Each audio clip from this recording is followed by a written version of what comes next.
யோவான் எழுதின சுவிசேஷம் 20வது அதிகாரம் 19ஆம் வசனத்திலிருந்து 22ஆம் வசனம் முடிய, இயேசு வாரத்தின் முதலாம் நாள் உயிரோடு எழுந்தார். சிஷ்யர்கள் மேல் வீட்டறையிலே கதவை பூட்டி பயத்தோடு கூட உட்கார்ந்திருக்கிறாங்க. என்ன நடக்கும் என்கிற ஒரு பயம். அந்த பயத்தோடு கூட அந்த சிஷ்யர்கள் அந்த அறை கதவை பூட்டி அந்த அறைக்குள் உட்கார்ந்திருக்கிறார்கள். நடந்தது என்ன?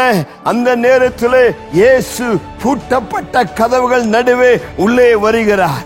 ஆண்டவராய் இயேசு சிஷ்யரை பார்த்து சொல்றார், பயப்படாத, உனக்கு சமாதானம் உண்டாவதாக சொன்னார். வார்த்தை கேட்கின்ற அன்பு சகோதர சகோதரியே, பலவிதமான பயத்தினாலே நீங்கள் சிறைப்பிடிக்கப்பட்ட நிலையில இருக்கலாம். ஆனால் இன்றைக்கு ஆண்டவர் உங்களை பார்த்து சொல்றார், பயப்படாதே, உனக்கு சமாதானம் உண்டாவதாக. கர்த்தருக்கு மகிமை உண்டாவதாக.